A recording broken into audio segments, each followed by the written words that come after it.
Fala galera, tudo bom? Tio William aqui na área. Vamos começar mais um conteúdo de valuation e dessa vez a gente vai trabalhar com a empresa Hering, tá? Vou passar aqui no site de relacionamento com investidores para a gente entender um pouco da estrutura desse negócio, da história. Depois a gente cai dentro da planilha para entender o valuation atual da empresa, beleza? A empresa aí, ela foi fundada em 1880, esse é um dos pontos aí que mais me chamam a atenção quando eu olho para essa empresa, porque ela tem um efeito Lindy, que é aquela história, quanto mais tempo na realidade uma coisa está acontecendo, maior é a probabilidade daquilo permanecer vivo, tá?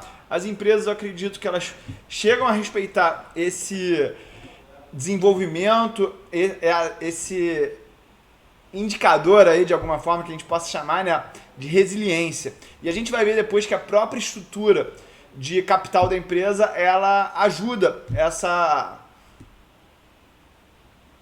Não, como é que é o nome da palavra mesmo? Longevidade, tá? Então, em 1878, o Hermann Hering, ele chegou a Blumenau e ele comprou um terreno e uma casa na rua lá, que atualmente chama-se 15 de Novembro. Ele instalou a residência e um comércio, ocupando ao mesmo tempo a fabricação e venda de charutos. Em 1879, os filhos dele chegaram no Brasil. Em 1880, ele trouxe toda a família para Blumenau. Chegou a esposa aí, a Mina, os filhos, Johanna, Nani, Margaret, Max, Gertrude. Com eles também chegaram o irmão Bruno Hermann. No mesmo ano aí, o Bruno e o Hermann fundaram a Tricot Waren Fabrik Gebruder Hering, recriação aí de uma empresa que eles tinham lá na Alemanha. Em 1882, a filha dele ganhou uma competição que mostrou a qualidade da camisaria. Vamos acelerar aqui, gente, que é muita história mesmo, tá? Em 1915, o Hermann, ele faleceu e aí começou a história da empresa de longevidade através de uma governança diferenciada, porque eu acho que a empresa não poderia ter aí quase 140 anos sem uma governança bem determinada. O Bruno faleceu depois de um momento e em 1929 a confecção em cano na cidade de Indaial, em Santa Catarina, iniciou as atividades da Hering e Companhia, assim chamada desde 1915. Em 1935, a fundação da Hermann Hering ajudou aí o auxílio de muitos colaboradores e a manutenção da Vila Operária. Então, a empresa ela já tem uma veia ESG há muito tempo, uma coisa que está na moda hoje, e algumas empresas já carregam isso no seu DNA, então é importante a gente analisar esse tipo de cultura. A empresa criou aí a Tecanor, e a Hering ela passou a deter o controle acionário em 72 dessa empresa. Vamos acelerar aqui, gente, para década de 80, que tem muita história mesmo. Depois, se você quiser, você pode aprofundar o teu conhecimento nisso. A empresa, em 1992, ela perdeu o Ingo Hering, que foi um dos grandes líderes que a empresa teve. Também iniciou com isso a grife infantil Hering Kids. Shopping Via Parque, em 1993, recebeu a loja piloto da Family Store. Em 1994, a empresa iniciou o processo de serviço de atendimento ao cliente. Em 95, eu me lembro dessa campanha do Instituto Brasileiro de Controle do Câncer, que a Hering ela levou uma mensagem importante também para as pessoas que precisam desse tipo de apoio. A empresa lançou em 98 a marca Desarme, inaugurou a primeira loja do novo conceito Hering Store. A empresa, em 99, ela iniciou o processo de sistema de gestão integrado. Em 2002, a empresa ela reduziu o número de marcas para se concentrar na Hering, na PUC, na Desarme, na Hering Kids. Recebeu um prêmio internacional também. Em 2004, ela lançou o cartão Hering. Isso aí é um processo tanto de diversificação de receitas por parte da empresa, mas também de alimentar um pouco mais a base de consumidores. A empresa chegou em 2005 a 125 anos de história. e teve aí também o início do slogan, o básico que é fashion. A gente, em 2020, vê muito essa história de gente com camisa preta e calça jeans, igual a ver, mas isso é uma história aí que a Hering, de alguma forma, foi pioneira no Brasil. Em 2006 é inaugurada a primeira Hering Store dentro do novo projeto arquitetônico, no modelo aí de flagship. Foi em São Paulo isso. Em 2007 a empresa ela entrou no novo mercado, ou seja, a partir disso ela só tinha ações ON. Em 2008 foi inaugurada a 200ª Hering Store, uma marca importante. 130 anos da empresa aconteceu em 2010. A franquia número 500 aconteceu em 2012. O que essa informação franquia traz para a gente? A expansão da empresa acontece sem um grande CAPEX. O que é o CAPEX?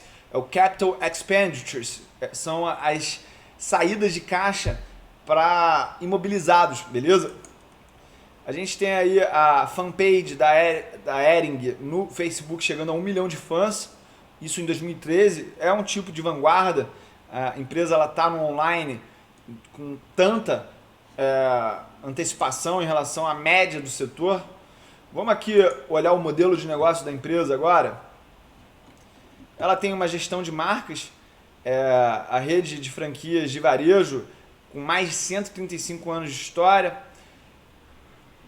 Vamos entender um pouco da marca Hering. É uma marca democrática, voltada ao público masculino e feminino, apresenta um estilo autêntico, casual, descontraído e confortável, sendo amplamente aceito por todas as faixas etárias e classes sociais.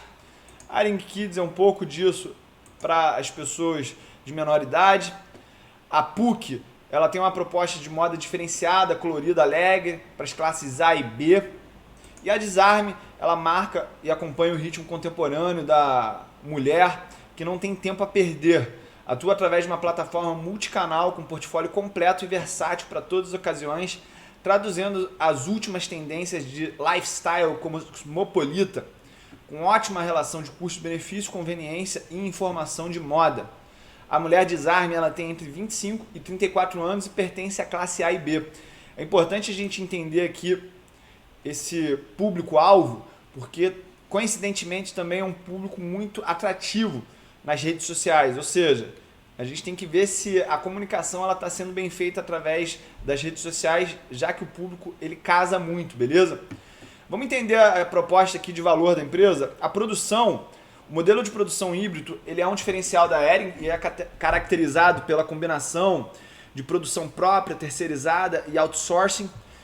Por que é importante que a empresa, mesmo que ela terceirize a sua produção, ela continue produzindo de alguma forma, de maneira independente, né? Ela tem a sua própria produção, para que ela tenha primeiro um parâmetro de qualidade e de custo, mas também que ela crie um poder de barganha com os fornecedores para que eles falem assim, olha, eu vou aumentar o preço. Ela fala assim, então tá bom, aumenta aí que eu vou aumentar a produção própria. Então isso cria uma barganha para você conseguir melhores preços com os seus fornecedores, mesmo que o teu foco seja diminuir o custo total. Ter esse custo mais alto da produção própria, ele te traz uma vantagem estratégica, tá? Esse modelo ele permite buscar a melhor opção entre produzir internamente, terceirizar etapas de processo produtivo ou comprar o produto acabado, make or buy, ou seja, explicou aí um pouco do que eu falei agora. Em média, 80% dos itens são produzidos pela companhia e 20% são comprados prontos. Deixa eu perguntar aqui pro Pablo se ele sabe se a Hering ela compra tênis ou faz. Pablo, tu sabe se a Hering ela compra muito calçado? Não, cara. Tá. A Hering ela possui 3 polos industriais localizados em Santa Catarina, Goiás e Rio Grande do Norte. As plantas contemplam todas as etapas do processo produtivo, desde a malharia ao beneficiamento, corte e confecção, acabamento e embalagem. Algumas etapas do processo de fabricação podem ser realizadas por terceiros, especialmente na confecção e costura, chamadas facções, amplamente utilizadas na indústria. As operações fabris elas aplicam tecnologia de última geração, possibilitando a rápida entrega de elevados volumes de produtos com qualidade. A utilização dessa tecnologia propicia mais eficiência na produção, minimizando o desperdício de matéria-prima e permitindo melhor controle de custos. Para manter essa tecnologia, são realizados investimentos tanto no Parque Fabril como na aquisição de equipamentos e modernização da estrutura, além de treinamento e desenvolvimento de colaboradores. Galera, para quem está achando chato eu ler isso aqui, eu só vou dar aqui um disclaimer. Eu estou lendo o site porque tem muita gente que escuta esse conteúdo como se fosse um podcast. Então eu quero servir tanto as pessoas visuais quanto as auditivas com isso, beleza? A companhia Hering possui aí 2 centros de distribuição localizados em Blumenau, Santa Catarina e Anápolis, Goiás. A partir deles é possível entender o que as lojas estão consumindo e atender todas as lojas próprias e franquia, os clientes multimarcas e as web stores. O sistema de logística é integrado aos canais de distribuição, de vendas, de produção e compra de terceiros. Essa integração permite determinar a quantidade e periodicidade das distribuições, de acordo com a demanda do ponto de venda, níveis de estoque, característica dos produtos e localização dos pontos de venda. Os centros de distribuição recebem os produtos acabados das unidades de produção e de terceiros contratados já devidamente embalados e etiquetados com códigos de barra. Ao serem entregues ao transporte rodoviário, os produtos são separados de acordo com um roteiro previamente planejado, reduzindo o tempo de entrega e custo de transporte. A companhia Hering adota um modelo de distribuição multicanal com alta capilaridade, através de franquias, lojas próprias, multimarcas e web stores. O canal de lojas apresenta aproximadamente 50% das vendas, sendo 15% das lojas operadas pela companhia, 35% geridas por franqueados. Adicionalmente, a companhia dispõe de mais de 10 mil clientes no varejo multimarcas, que correspondem por cerca de 47% das vendas. E as web stores das marcas Hering, Hering Kids, PUC e Desarme Espaço Hering, juntas somam 3% das vendas. Essas informações são de março de 2020 e para a gente ter noção, a Hering está inclusa no IBRX 50, no IBRX 100, no Índice de Small Caps, Tag Along, Governança Corporativa e no Novo Mercado, beleza, gente? Qual que é a importância das empresas estarem nesses índices? Isso aí já garante uma demanda natural pelas ações, o que é favorável para o acionista ou potencial acionista, tá? Vamos dar uma olhada aqui na... Que parte agora da empresa? Vamos entender a composição acionária, entender quem são os sócios da empresa. A gente tem a Atmos Capital, que tem 10% da empresa. A gente tem a Impasa, o Ivo Hering, com uma participação aí de aproximadamente 14%. O Verde Asset Management tem 5% da empresa. A Velt, que é uma empresa também muito competente, tem 5,5%. E o mercado ele tem 63,9% da empresa. Vamos dar uma olhada no conselho da empresa para ver quem é que está lá. O presidente hoje em dia é o Ivo Hering. Ele é formado em Direito e Economia pela PUC do Paraná, com especialização em Macroeconomia, Direito, Marketing e Estratégia. Caraca, o cara é bem formado, né? O Ivo Hering, ele é presidente do conselho desde 2009, sendo membro do conselho desde 77 e da diretoria desde 71, ou seja, ele conhece o negócio. É também diretor-presidente da empresa Hering Internacional, Safi, e foi presidente das empresas do grupo Ceval Alimentos. Está na empresa há mais de 40 anos, tendo iniciado como trainee e assumido posteriormente as funções de diretor administrativo, vice-presidente executivo e presidente. Vamos ver se a gente tem algum outro grande medalhão aqui nesse conselho. Tem o Fábio Hering, que é filho, eu acho, do Ivo Hering, tá? Vamos entender qual que é o papel dele na empresa atualmente. Ele é formado em administração pela PUC também de São Paulo. O Dr. Fábio Hering, ele é membro da diretoria desde 86 e diretor-presidente da empresa desde 2009. E membro do conselho de administração. Possui especializações em marketing, finanças, economia e estratégia. Trabalha na companhia desde 84. Ele já atuou como trainee, diretor da divisão de fashion, diretor de operações, vice-presidente e diretor de relacionamento com investidores. Atualmente, ele é também membro do conselho de administração da Tarpon e da Tigre e diretor da Hering Internacional.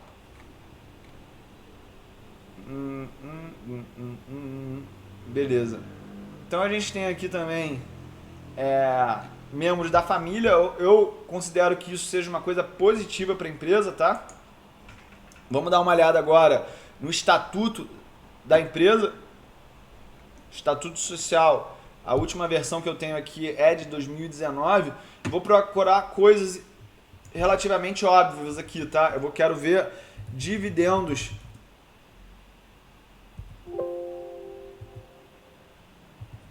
Dividendos, eu quero saber qual é o dividendo mínimo que a empresa paga. Desconfio que seja 25%, tá?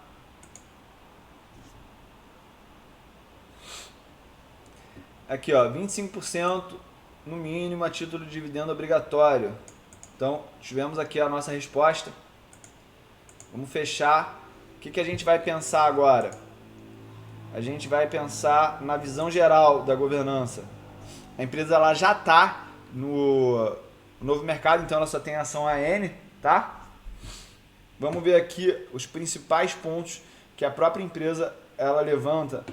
Ela só pode emitir ações ordinárias, ela pode manter no mínimo 25% do capital em circulação, ou seja, ela tem 63,9% do capital na mão de outras pessoas que não são o grupo controlador, nem investidores com participação relevante. Concede a todos os acionistas o direito de tag along, limita no máximo 2 anos o mandato de todos os membros do conselho de administração, composto por no mínimo 5 membros, sendo que pelo menos um deve ser independente, 20% aqui no caso, né? Ela elabora relatórios no US GAAP e no IFRS. Em caso da saída do novo mercado, para as ações sejam negociadas fora do novo mercado, o acionista controlador deve fazer uma oferta pública de aquisição de ações em circulação, no mínimo pelo valor econômico da empresa, elaborado aí por um especialista de renome, tá? E ela adota aí a Câmara de Arbitragem do mercado para resolver qualquer tipo de conflito. Vamos dar uma olhada se a gente tem mais alguma coisa relevante para falar agora? Não. Então eu vou lá na divulgação de resultados. Eu quero procurar as demonstrações financeiras padronizadas do primeiro trimestre. A gente tem aqui 105 páginas. Vamos procurar aqui o contexto operacional, tá? Boa. Isso aqui vai falar um pouco mais sobre a história da Hering. Então a gente vê ali que a companhia Hering, ela foi fundada em 1880, ela está no novo mercado.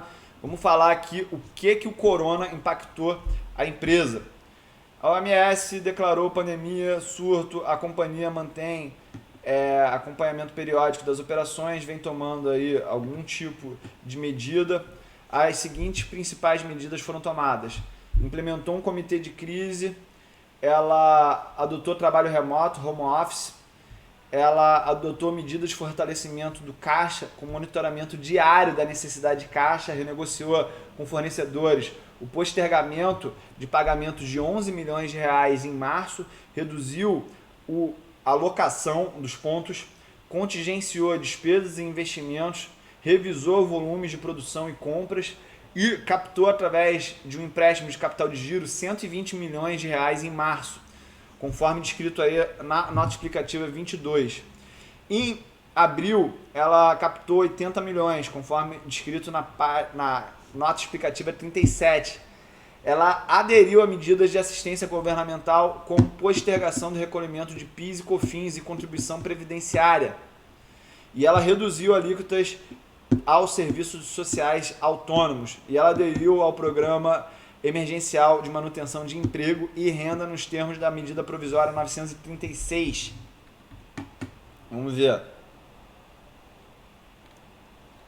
Uau! Foi isso, né? Então, vamos ver aqui agora a mensagem da administração.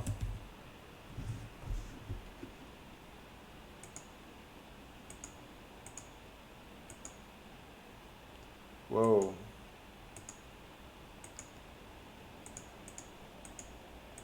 Beleza. Vamos ver isso aqui. A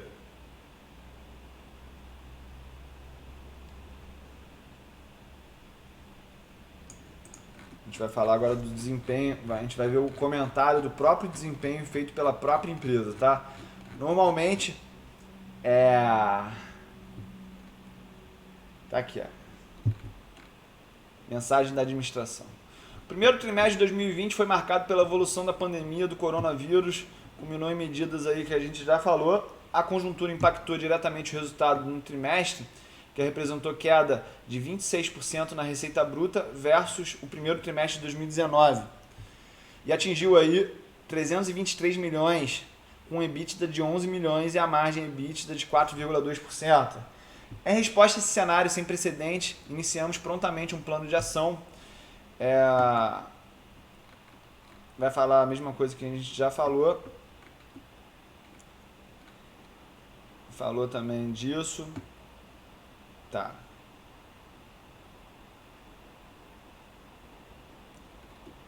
Comentário do desempenho. Atualmente contamos com aproximadamente 203 lojas abertas, equivalente a 30% do total da base de lojas. Então a gente, a partir disso, sabe o número total de lojas, que conta aí com a rede Adding Store, Outlets e Basic Shop, tá? Então 30% sendo 203 significa que a gente está falando aí de mais de 640 lojas, tá? De modo a garantir a saúde, tá? Beleza. Cenário desafiador, Smart Choice. Por fim, avaliamos nosso portfólio de marcas. Será fortemente impactado.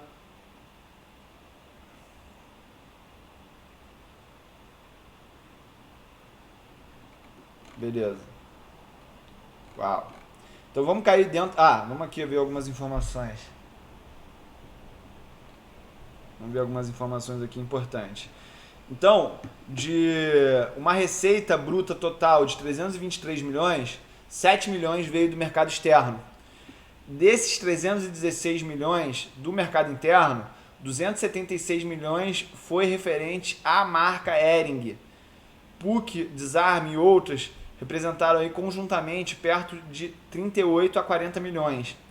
Desses 316 milhões, 140 milhões foram vendidos através de multimarcas, 94 milhões foi através das franquias, lojas próprias representaram 58 milhões, web stores e outras representou 22 milhões, tá?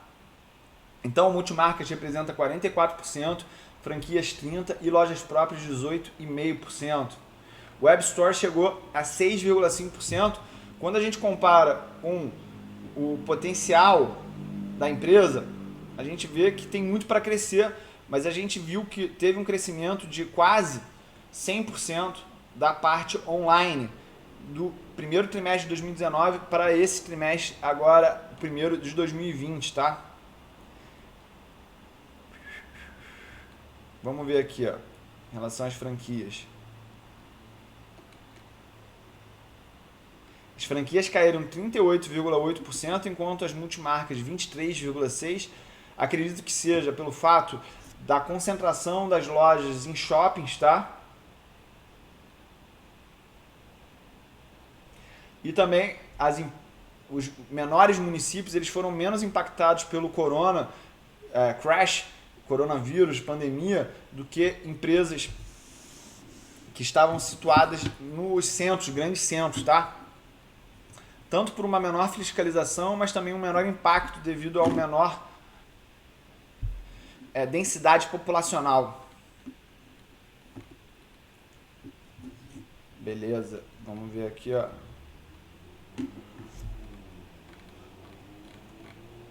Redistribuição. A companhia encerrou o trimestre com 736 lojas, dos quais 716 no Brasil e 20 no mercado internacional. No trimestre atual foram encerradas 7 unidades, 5 da rede Hering, 2 da PUC e 2 do modelo franquia Light. Cabe ressaltar que todas as aberturas de lojas que estavam previstas para a segunda quinzena de março foram postergadas.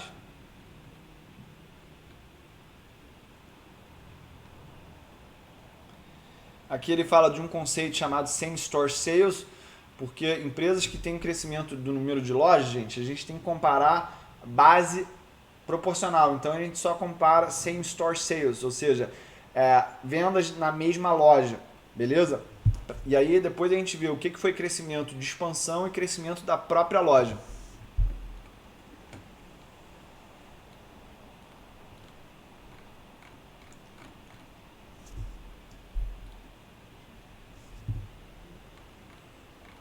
Beleza, a gente vai começar a falar de resultado operacional aqui. Eu vou partir lá para a planilha então, tá? Então galera, essa aqui é a planilha que a gente fala da Hering, tá? Deixa eu ver se essa realmente é a empresa Hering que a gente... Não, sempre erro, sempre erro. Uau! Então eu vou pegar aqui, ó. Vou comparar a Hering com a própria Hering. Beleza. Então vou pegar aqui, vou excluir, vou colar. Boa. Então vocês vão ver eu construir a planilha aí do zero, tá, galera? Uau.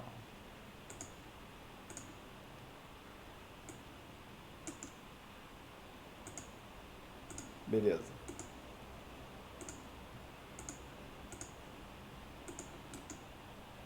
Então a gente vai formatar essa célula em termos de data. A partir de 2011, a gente pode aqui excluir alguns itens para otimizar o espaço ocupado. Vamos excluir também aqui esses resultados de DRE, que eu vou pegar a DRE e eu vou inserir lá em cima.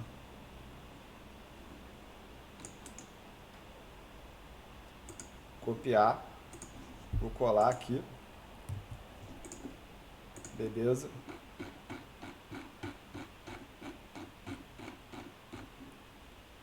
Uau. Agora colar aqui, ó. Beleza. Vamos lá no balanço patrimonial.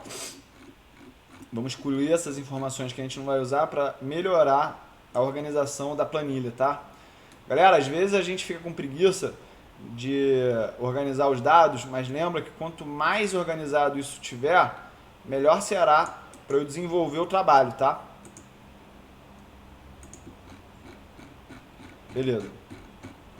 Então estamos organizados aqui. Vamos dar uma olhada.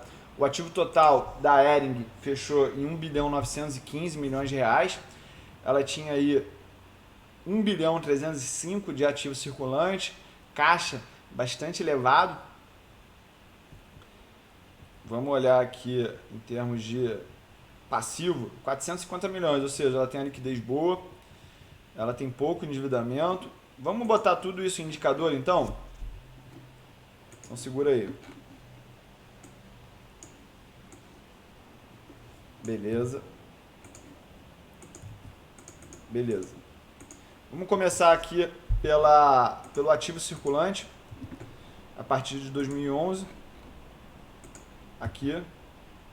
Ativo realizável a longo prazo, a gente vai botar aqui. E o ativo permanente vai ser a diferença entre o não circulante menos o ativo realizável a longo prazo. Fazer a mesma coisa agora para o passivo circulante, que também é uma subconta do balanço patrimonial. E a gente, a partir daqui, começa a desenhar a estrutura básica do nosso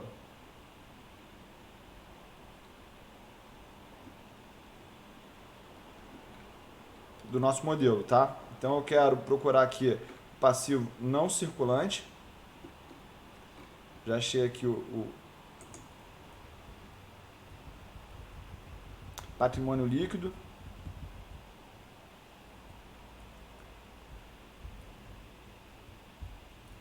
Passivo circulante, né? Curto prazo, curto prazo, curto prazo, curto prazo.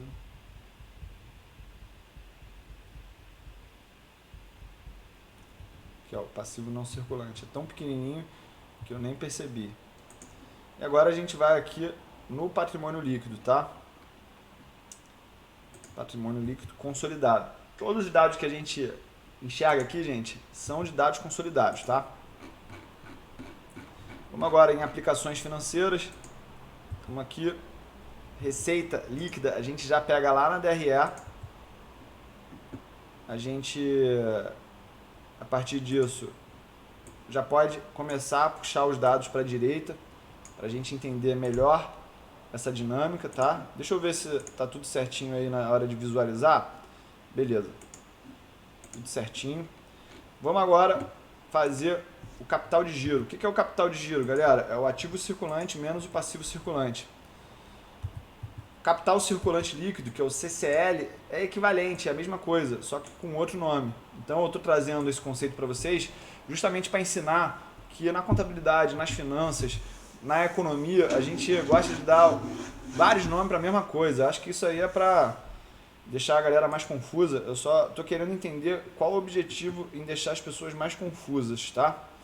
Vamos entender aqui também qual que foi o crescimento da receita. Então a gente está calculando tudo aqui no intervalo de 12 meses e a gente teve alguns anos de crescimento negativo, ou seja, a empresa ela não é mais uma máquina de crescimento como as pessoas gostariam que ela fosse, tá? Apesar de ter um modelo flexível de expansão através de franquias e através de multimarcas, eu acredito que concorrentes como Guararapes, Lojas Renner possam estar de alguma forma impactando o mercado da Hering, porque ela vende um produto básico de ampla aceitação. E essas empresas, como Lojas Renner e Guararapes, através das lojas Riachuelo, elas têm um poder financeiro e de distribuição muito grande também. Mas a marca Hering, ela é sim respeitada, muito respeitada na minha opinião. Vamos entender então o que é a necessidade de capital de giro. Necessidade de capital de giro é o que, galera? Eu vou pegar todos os ativos operacionais, então eu vou excluir aqui o caixa, no caso seria só isso, tá? E eu vou subtrair todos os passivos operacionais. Então eu pego lá o passivo circulante e eu tiro daqui o total de empréstimos e também o total de dividendos a pagar, beleza? Porque o dividendo é uma obrigação que a empresa tem com um acionista. Então a gente tem aqui a necessidade de capital de giro da Hering, beleza? Então a gente tem aqui, ó, muito claro esse valor. O que é o saldo de tesouraria? Ele mostra aí quanto que a empresa ela tem de ativos financeiros e passivos financeiros líquidos no curto prazo. Ter esse número positivo é super saudável para a empresa, beleza? O que é o ativo econômico? É justamente a necessidade de capital de giro, mais o realizável a longo prazo, mais o ativo permanente.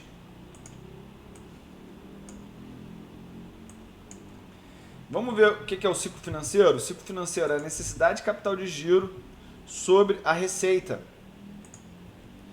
Quando eu multiplico isso por 360, botar 365 aqui, eu consigo, em número de dias, o tamanho do meu ciclo financeiro. 130 dias veio o caso aqui da Hering. Isso é um valor, é um número de dias relativamente grande, mas é explicado porque a empresa ela é verticalizada. Lembra que a gente leu que ela faz a produção, 80% da produção é própria e ela distribui no seu próprio canal de varejo, também através de multimarcas, e ela também tem o cartão Hering. Então, tudo isso ajuda a aumentar esse ciclo financeiro. Só que a boa notícia é o seguinte, a empresa ela não dá esse prazo aqui à toa. Ela não dá esse prazo aqui porque ela é boazinha. Tem embutido no custo do produto dela esse custo financeiro. Beleza? Vamos ver aqui então a dívida líquida da empresa. Dívida líquida será derivada do quê? Total de empréstimos de curto prazo, mais o total de empréstimos de longo prazo, que aqui no caso foi de 37 milhões, e a partir disso eu subtraio as aplicações financeiras da empresa. E a gente vai ver que a empresa ela tem, na verdade, um caixa líquido de 303 milhões de reais. Vamos agora colocar o lucro operacional. a gente tem aqui o NOPAT, tá? Então eu vou pegar o EBIT e vou subtrair do valor que ela pagou de imposto. Vai ter gente falando, ah, Tiúlio, você tem que tirar a partir disso.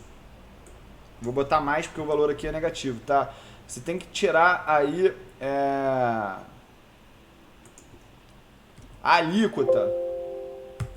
Galera, não vou tirar a alíquota, tá? Não vou tirar a alíquota. Eu quero ver quanto que a empresa ela pagou realmente. Qual foi o Net Operating Profits After Taxes?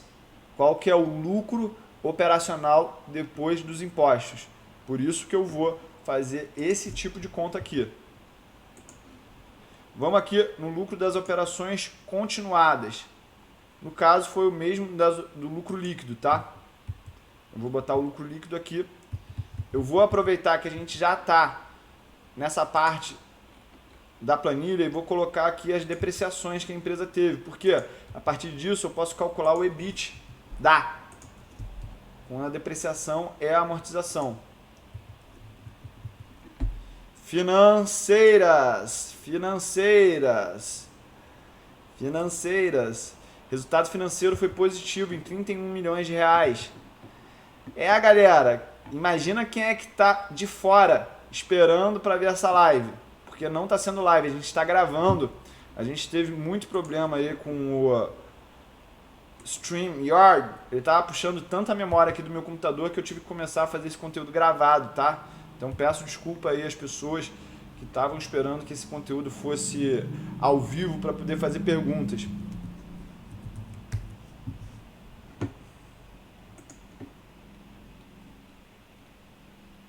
Vamos ver aqui a quantidade de dividendos pagos. Eu vou botar esse valor em absoluto justamente para ele ficar positivo aqui, tá? Uou!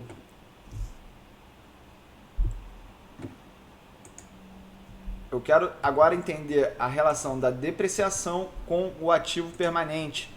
Então a gente vai ter que ir lá no imobilizado e fazer essa relação de imobilizado com depreciação. Beleza? Olha só, a depreciação é pesada em cima do imobilizado. É normal que teares tenham esse tipo de depreciação, beleza? Vamos ver aqui agora a relação de depreciação com o CAPEX. O que é o CAPEX, gente? É o Capital Expenditures. Então, ele é a compra líquida de ativo permanente, que aqui no caso da Hering foi de 61 milhões. Beleza? Ou seja, a empresa está depreciando mais nos últimos 4 anos do que ela tem botado de dinheiro. Ou seja, a empresa está defensiva na parte de produção com relação a investimentos. Por quê? Senão a depreciação ela seria menor. Você está vendo aqui que nesse período a empresa teve uma média aí de para cada 50 centavos que ela tem de depreciação, ela botar 1 de investimento. Olha que interessante, o crescimento da receita estava pesado aqui, e aí quando parou de investir no CAPEX, a diminuição do crescimento da receita aconteceu. Será que isso foi decorrente da descontinuidade do crescimento brasileiro? Porque tudo começou aqui em 2015. Depois de 2016 não se concretizou e aí depois eles começaram a realmente desacelerar na história do CAPEX, tá? Galera, deixa aqui eu aproveitar e vou dar um recado pro Pablito. Pablito, tá pronto aí o negócio? Tá pronta a imagem do Luiz? Já tá pronto e eu tô falando aqui com o Otávio aqui, vai disparar o e-mail agora para todo mundo. Tá, e a postagem, já fez? Não, a postagem não. Faz a postagem, por favor, aí pra gente adiantar já, por favor. Eu mandei pra lá, não sei se eles vão fazer. Beleza. Payout, galera, o que é o tal do payout? Eu vou pegar o dividendo e eu vou dividir isso pelo lucro líquido para eu entender. A postagem é da imagem, tá, Pablito?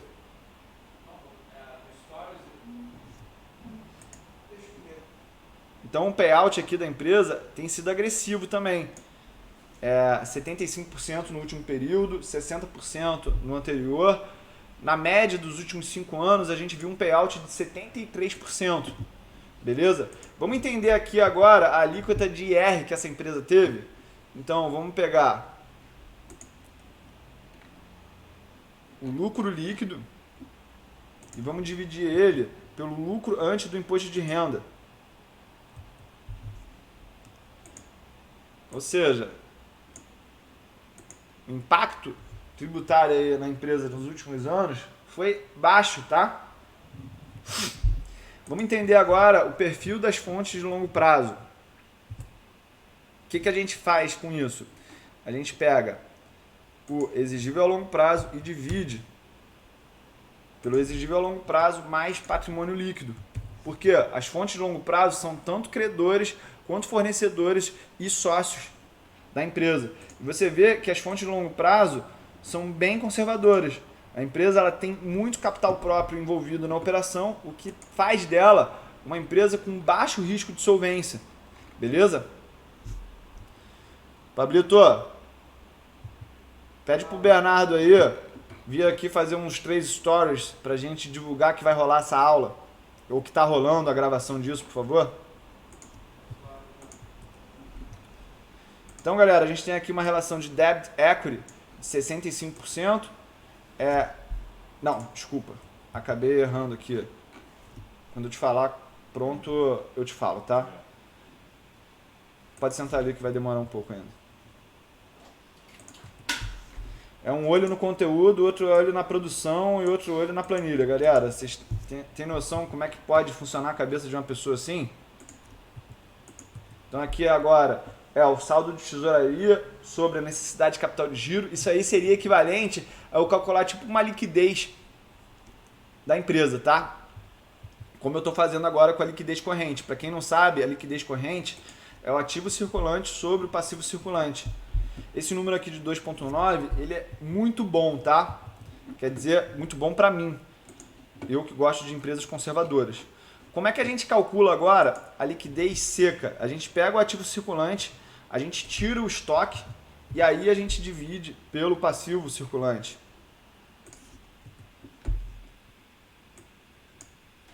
Uau!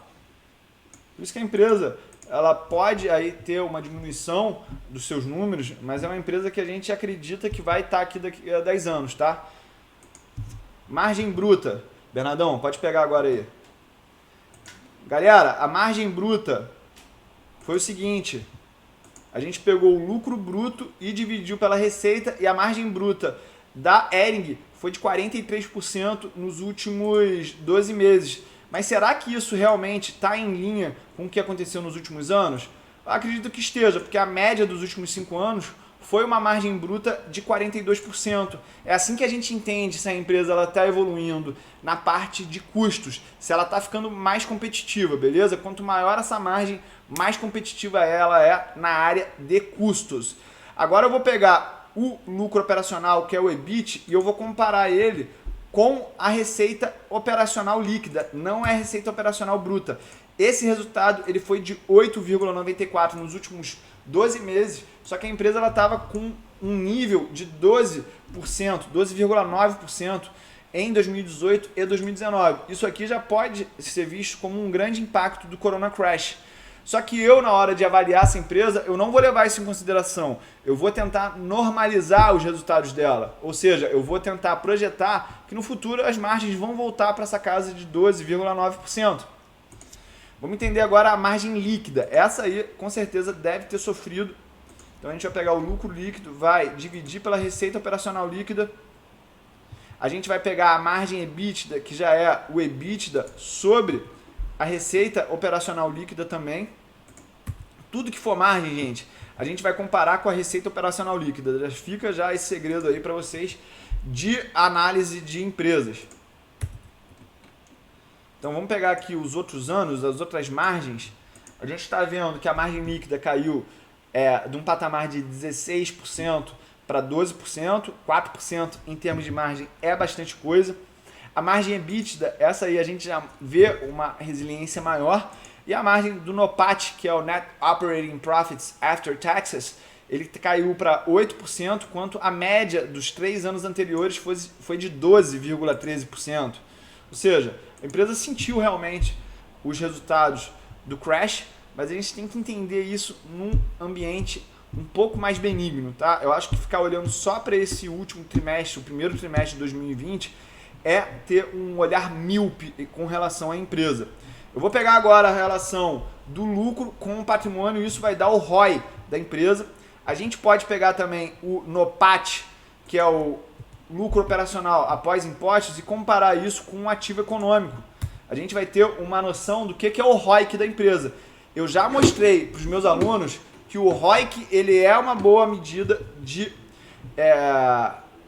previsão de retornos, ou seja, empresas com o ROIC maior, elas tendem a performar melhor, beleza? Fica já ligado nisso, porque às vezes a gente fica olhando muito indicador, mas são alguns indicadores somente que vão dar aquele plus de resultado.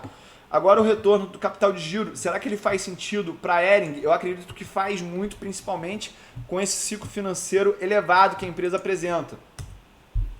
Então a gente vê aí que o retorno em cima do capital de giro é de 20%. Isso é bom. Lembra que a empresa ela pegou quase 200 milhões de empréstimos para o capital de giro? Então a gente sabe que o retorno desse capital de giro é elevado, acima de 2 dígitos, e isso é bom para a empresa e para o acionista, beleza? Então a gente tem aqui toda a esteira de retornos que era muito mais alto no passado, só que a gente tem que entender que se a empresa ela quiser realmente crescer, ela vai ter que diminuir esses retornos. Porque o que ela quer realmente é ter retorno acima do custo de capital. Não está preocupada em manter grandes, elevados múltiplos, tá? Isso aí é coisa de acionista. Vamos pegar agora e vamos fazer um resuminho aqui dos fluxos de caixa da empresa. Estou pegando a receita, estou pegando o custo do produto vendido, estou pegando a despesa operacional e a gente vai pegar agora a depreciação também e somar aqui.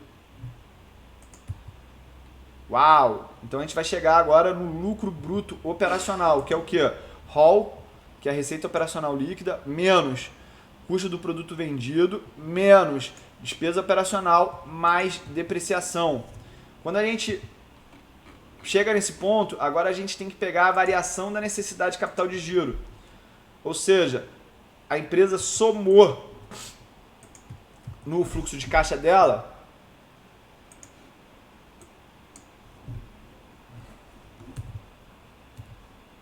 deixa eu ver aqui, deixa eu conferir. A empresa ela tinha uma necessidade de capital de giro de 521 milhões, isso diminuiu para 515 milhões. Então, isso aí vai significar uma entrada de caixa na empresa, tá? Então é isso, menos isso. E aí eu pego o lucro bruto operacional e subtrai da necessidade de capital de giro. Por isso que gera um valor maior, de 224 milhões de reais. A gente repete aqui o lucro bruto operacional. A gente vai ver se a empresa ela teve algum tipo de resultado não operacional. A gente acha aqui na equivalência patrimonial, tá, da empresa. Perda por ativos não recuperados, a gente já de alguma forma contabilizou isso quando botou toda a despesa operacional, tá? Mas a gente deve entrar naquele relatório e entender o que foram essas outras receitas e essas outras despesas. Eu não vou fazer aqui agora para a gente não ficar empacado nisso, tá? Mas é uma coisa que você deve se interessar e deve procurar entender o porquê. A gente teve um resultado financeiro positivo na empresa. O imposto de renda a gente também vai somar agora. Então a provisão de imposto de renda ela ficou em menos 12 mil reais, ou seja, somou, que a empresa ela teve muito resultado diferido, tá? A gente tem outros aqui, não tem outros, tá? O que é a geração de caixa da empresa? É o lucro bruto mais o resultado não operacional, mais o resultado financeiro, menos os impostos, mais os outros, que não foi nada aqui no caso, né? Dividendos a gente teve que pagar? Teve sim. A empresa teve que pagar pra gente, na verdade, né? Então foi 130 milhões de reais. A gente vai ter aí a capacidade de autofinanciamento da empresa na casa dos 131 milhões de reais. A gente mais uma vez traz a conta da necessidade de capital de giro e aí mais uma vez a gente subtrai como a necessidade de capital de giro teve uma variação negativa, isso é positivo para a empresa. A gente chega no fluxo de caixa líquido da empresa de 137 milhões de reais. Teve CAPEX? Teve sim. Então a gente vai pegar lá no fluxo de caixa, vamos procurar a compra líquida de ativo permanente. Foi uma saída de caixa de 61 milhões de reais. E a gente tem também os financiamentos. Vamos entender aqui, ó, caixa gerado por financiamentos. Financiamentos líquidos obtidos foi o seguinte, ela obteve 120 milhões de financiamentos e pagou, obteve aqui, ó, 120 milhões de financiamentos e pagou 23 milhões de financiamentos, ou seja, o líquido disso foi que ela botou para dentro 96 milhões de reais. Então o que a gente vai fazer? A gente vai pegar esse valor e a gente vai adicionar aqui, ó, uau, 96 milhões, isso aí soma, tá? Como é que foi o fluxo de caixa da firma? A gente pega o fluxo de caixa líquido, a gente soma essa saída de caixa e a gente soma essa entrada de caixa, ou seja, 172 milhões de reais foi o quanto essa empresa ela gerou de caixa, tá? A gente vê que nos outros anos esse valor ele foi negativo e agora vamos pegar aqui o NOPAT para a gente entender a conta de... Ah, uau! É por isso que está negativo ali, ó. Um segundo, gente. Uou! Viu? Agora foi positivo. Foi mal, galera. Vamos pegar o NOPAT de novo? O NOPAT ele é essencial na hora de fazer o valuation da empresa, tá? NOPAT, a gente tem a depreciação, tá onde? Olha aqui, ó, depreciação 89 milhões. Variação da necessidade de capital de giro, tá? Aqui também. Fluxo de caixa descontado de padaria, tá? De padaria, isso aqui não é o final. A gente ainda vai entrar na planilha pesada. Mais pesada, não é pesada porque eu não gosto de planilha pesada. A gente vai agora somar esses valores. A gente vai entender aí que a gente teve 212 milhões de fluxo na empresa. Olha só, então, se a gente pegar o resultado operacional... Pode postar. Só confere se o nome dele é Luiz com Z, eu conheço. Isso mesmo, mas é o que eu falei, tá certo aqui? Daqui a pouco teremos uma live. Dá o horário também, por favor. Uhum. Qual que é o horário? 9 horas, vou botar aí. Beleza. Mas isso aqui tá ok? Tá ótimo. Então, galera, a gente teve aí um fluxo de caixa descontado positivo em todos os anos da empresa, tá? Nos últimos, desde 2012. Eu vou fazer aqui uma conta de padeiro para eu ver aqui rápido quanto que eu acho que vale a empresa, tá? Então, eu vou pegar a média dos últimos 4 anos, pegar os últimos 5 anos, já que ele foi menor, tá? E vou dividir isso por uma taxa de desconto de custo de capital, que eu acho que seja 9%, e eu vou descontar um potencial crescimento que eu acredito que a empresa possa vir a ter para perpetuidade, que é de 2%. Estou sendo aí justo, tá? Então, achei um valor de mercado aí da empresa de 3 bilhões 247. Agora eu vou dividir isso pelo total do número de ações para a gente achar qual é o preço justo da ação. Por esse método aqui que ele é rápido e simples. Uau, 20 reais. Uau, 20 reais. Vamos agora trabalhar em cima do custo de capital da empresa. Eu já tinha adiantado isso porque eu tinha feito um conteúdo especial aí para os meus amigos do É Só o Começo, o Felipe Molheiro e o Matheus Guzmão, e mostrei para eles que o custo de capital próprio, ele também é o retorno exigido que eu tenho, teoricamente, para aquele ativo, tá? Então, o que a gente precisa criar para fazer isso aqui? Primeiro, a gente precisa pegar o preço da ação e multiplicar pelo número de ações disponíveis, beleza? Vamos pegar aqui, então, quanto que foi o fechamento da HGTX3. 15,35, tá? Então, 15,35 foi o valor. 15,35. Então, a gente já sabe que o preço, o valor de mercado da Hering no dia 6 de julho de 2020 estava em 2 bilhões 470. Ou seja, naquela minha conta de padaria, a gente tem um pouco de margem de segurança, mas será que é realmente a margem de segurança que a gente espera? Vou botar aqui também a dívida da empresa. Ficou em 303 milhões de reais de caixa líquido, tá? Ou seja, a empresa ela tem um beta de 0,74, apesar de ter um beta não alavancado de 0,80, lá na tabela da Modaran, eu peguei a seção Apparel, que significa vestuário e confecções em inglês, tá? E botei a alíquota fiscal de 34%, apesar da empresa não ter dívida e ela também não ter uma carga tributária nesse nível, tá? Mas por que a gente põe 34%? O próprio da Modaran ensina isso. A gente tem que pensar no custo marginal, beleza? Vamos ver aqui o custo de capital próprio. Essa aula aqui, ó, nem preciso deixar aqui mais. Se vocês tiverem interesse, busca aí a série, é só o começo. Qual que foi o rendimento dos bonds americanos de 10 anos no dia de hoje? Foi de 0,7%, 0,697%. A gente teve um risco país de 3,65% no último dia que a gente trabalhou. E o beta da empresa a gente coloca aqui direto na fonte, tá? 0,74%. Ou seja, o custo de capital da Hering estava em 8,76%. Meu prêmio de renda variável eu botei em 6% aqui, beleza? Como a empresa ela não tem um endividamento líquido, ela tem caixa líquido, a gente vai botar aqui o EBIT.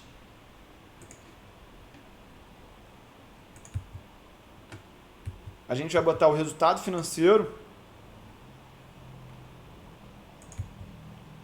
A gente vai botar o índice de cobertura de juros de 2,69. Vamos ver se isso está atualizado. Eu acredito que não esteja. Então, deixa eu botar aqui, ó, na célula certinha, dentro da planilha, indicadores. Beleza? A gente está zerado ali.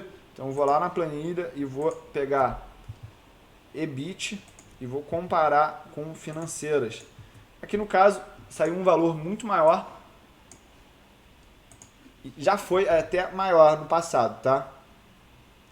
Vamos lá para o custo de capital de terceiros. Ou seja, aqui o custo de capital de terceiros da empresa, a gente classificaria ela com um prêmio de risco da empresa de 2%. Mas a empresa ela não tem custo de capital de terceiros porque ela tem um caixa líquido, tá? Ela tem um caixa líquido. Ou seja, a gente acaba pesando aí muito do resultado dela de longo prazo pelo WACC. A gente precisa entender que a empresa ela acaba tendo um KE que é igual ao equity, tá? O WACC, já que ela financia todo o capital através de capital próprio. Vamos aqui botar a receita operacional líquida da empresa para a gente começar a criar as nossas bases de comparação. A data zero, o NOPAT, ele tem aqui indicadores que nos levam a 116 milhões. O CAPEX da empresa no último período foi, como a gente tem visto aqui, ó, de 61 milhões de reais. A variação da necessidade de capital de giro ela foi menor, de 5 milhões 422, e ela teve uma depreciação também de 89 milhões de reais. Vamos agora começar a entender, primeiro, a taxa de crescimento, que é 1 menos o payout vezes o ROI. Vamos lá nos indicadores para a gente completar essa parte da nossa tabela. Então, a taxa de crescimento é o quê? 1 menos o payout vezes o ROI, que é o retorno sobre o patrimônio líquido. A gente vê que o crescimento potencial para a Hering é de 3,11%, tá? Então, a gente já pode colocar esse número aqui. Vamos ver aqui o payout. Vamos botar a média dos últimos 3 anos para a gente ser conservador na hora de fazer essa estimativa de crescimento futuro. O ROI, a gente vai botar uma média também dos últimos 3 anos.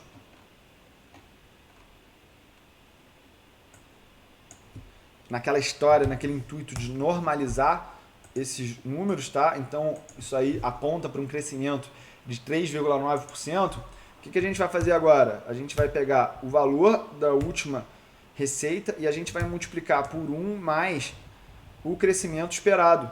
Porque se a gente consegue calcular esse crescimento, por que não usá-lo? Beleza? Então a gente tem aqui, ó, a data 1, a data 2, a data 3 e a data 4. Tio Uli, por que que você só está fazendo aí essa projeção para os próximos 4 anos? Gente, a galera não está conseguindo visualizar o futuro daqui a 2 meses. Para de se iludir que você vai fazer algo que ninguém consegue fazer, o que só vai deixar mais impreciso o teu modelo, tá? Então, joga humilde, joga humilde, joga humilde, beleza? NOPAT, galera, lembra que eu falei que a margem NOPAT ela serviria para a gente calcular o valor futuro da empresa decorrente aí dos resultados normalizados? Então a margem NOPAT aqui, apesar de ter sido de 8,08%, vamos pegar aqui os últimos 4 anos anteriores, que foi uma média de 11,87%. Então eu vou pegar 0,1187 e vou multiplicar pela receita. Ou seja, o NOPAT que eu espero ter é nessa ordem. O CAPEX, lembra que a gente falou que no começo do período o CAPEX ele estava sendo maior, a depreciação estava sendo maior que o CAPEX? Vamos voltar aqui que eu vou explicar de novo. Se a gente tem a depreciação maior que o CAPEX, nesse período quer dizer que a perda de valor dos ativos permanentes está sendo maior do que a reposição. Para isso ser sustentável no longo prazo, eu acredito que a gente tem que ter um valor de 1, tá? Na média dos últimos 10 anos, esse valor foi de 0,8. Ou seja, para cada 80 milhões de depreciação, a empresa ela tinha 100 milhões de aporte em capital fixo. Vamos fazer aqui uma mágica importante. O que foi investido de CAPEX vai ser o mesmo de depreciação. Então a gente vai botar os dois no zero. Beleza? Isso aqui vai ser zero. É uma aproximação que ela vai simplificar a nossa vida, vai gerar distorções, mas eu estou disposto a assumir esse risco. Eu assumo esse risco através dessa premissa. Agora a gente quer ver a variação da necessidade de capital de giro. No último ano ele foi negativo, ou seja, somou para o caixa. Só que essa não é a norma. O que é a norma? A norma é que um crescimento de receita ele consuma um capital de giro na ordem de quanto? Vamos ver aqui nos indicadores, é para isso que a gente tem o ciclo financeiro em reais. Na média, foi de 35 centavos nos últimos 4 anos, ou seja, o que eu vou fazer aqui? Eu vou pegar a variação da receita e vou multiplicar por 0,35, beleza? Por isso que vai me exigir de saída de caixa aproximadamente 20 milhões em média aqui, beleza? Então a gente vai entender agora o fluxo de caixa da firma. O que é isso? É o NOPAT menos a variação da necessidade de capital de giro, porque o resto das coisas é zero, beleza? Então a gente teve aqui alguns anos de fluxo positivo, 3 anos. E aí a gente tem agora a possibilidade de fazer o quê? Pegar esse fluxo que vai vir aqui no próximo ano, que é a perpetuidade da empresa. O que eu vou pegar em termos de perpetuidade para ser conservador? Eu vou pegar o último fluxo e eu vou descontar isso pelo WACC menos um crescimento de 2% ao ano. Tá? Apesar da empresa apontar para um crescimento de 3,89%, nessa métrica eu usei só nos primeiros 3 anos. Depois eu quero uma perpetuidade de 2%. Mais uma vez eu estou sendo conservador. É capaz da empresa crescer ainda muito mais do que isso, tá? Vamos trazer então a valor presente todos esses fluxos. O que eu vou pegar? Esse fluxo, eu vou dividir ele por 1 mais o WACC. Uau! Esse fluxo aqui, ó, esse sobre 1 mais esse valor elevado a 2. E aqui a gente pode botar o próprio número, tá? E aqui a gente vai fazer o quê? Fluxo sobre 1 mais WACC sobre o número. E aí, esse número, que é a perpetuidade, eu vou trazer para a data 3 eu vou trazer para a data 3, olha só, sobre 1 mais o WACC. E aí, a partir desse ponto,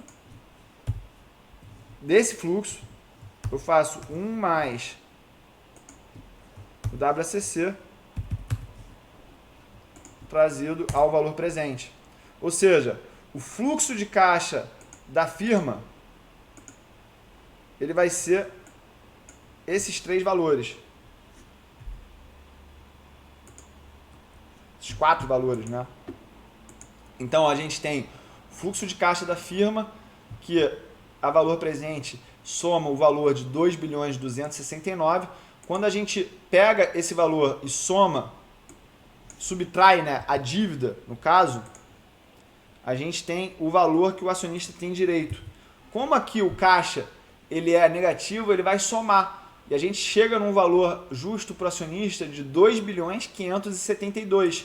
O valor de mercado, ele está falando aí em 2.470. Ou seja, tem um upside aí de aproximadamente 4% nessa empresa.